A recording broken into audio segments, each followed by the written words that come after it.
And KVGC News Time, now 8 minutes after the hour. Topping the news today, the Amador School Board received reports on the first week of school as the district began the fall session with distance learning.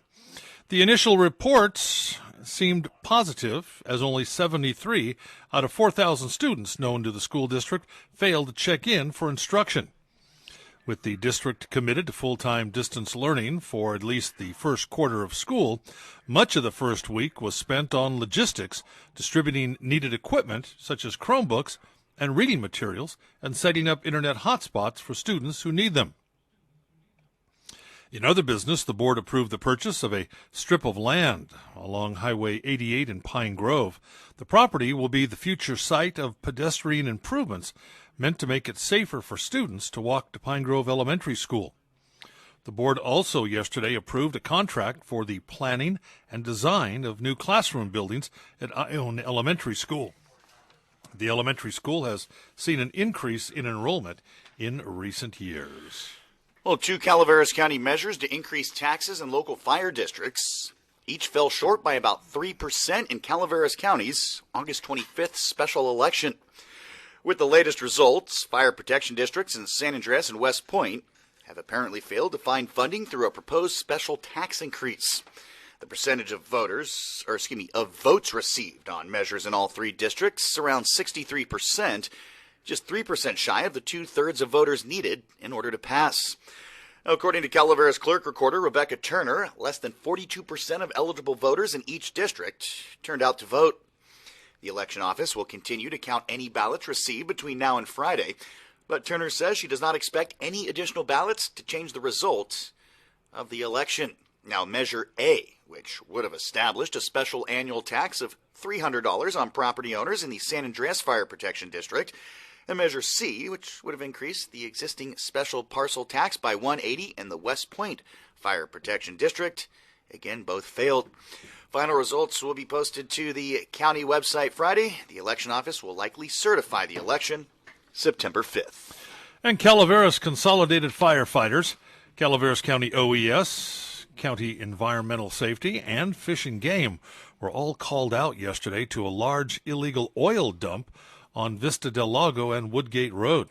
Authorities located 46 5-gallon buckets and 55-gallon drums of what appeared to be motor oil overturned and flowing into a storm drain north of Vista del Lago Way and the Highway 26 intersection.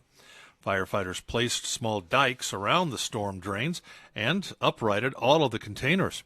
The oil had also worked its way into a field and collected into a catch drain.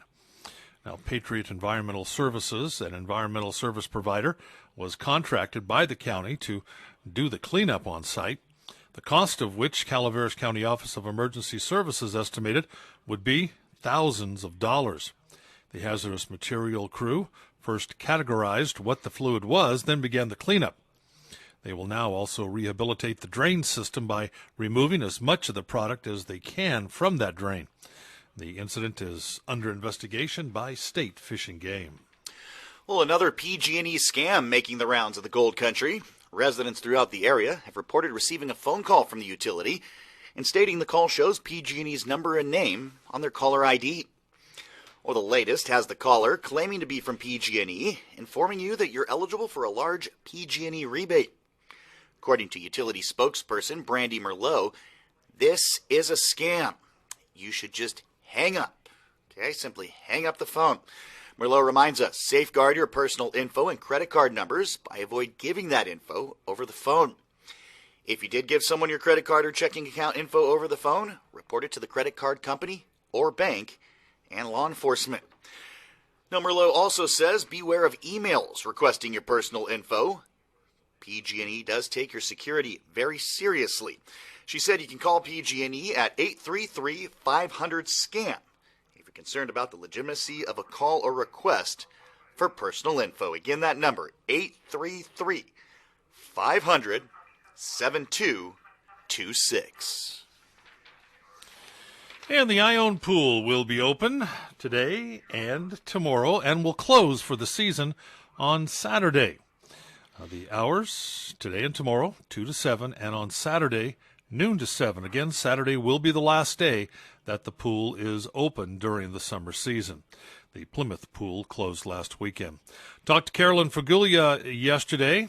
She's the executive director of ACRA, and she wanted to thank everyone personally for their support during these trying times, and hope you enjoyed the swimming season this year. So again, the Ione pool open today, tomorrow 2 to 7. Will be closing on Saturday for the season. It'll be open on Saturday from noon to 7. And Calaveras County Water District reminding customers, be mindful of what you're flushing. Surgical gloves being added to the list of what not to flush. CCWD has recently encountered an excessive amount of rubber surgical gloves in the sewer system. These gloves can clog sewer system pumps and piping and increase the risk of raw sewage overflow. CCWD would like to respectfully remind you, only acceptable materials to be flushed down a toilet is human waste and toilet paper. Unbelievable. And that, my friends, a look at local news on a Gold Country Thursday morning from the KVGC News Center. I'm JD. And I'm Jim Geedy reporting. Remember, for the latest news, traffic, and weather 24 hours a day, to visit our website. That's kvgcradio.com.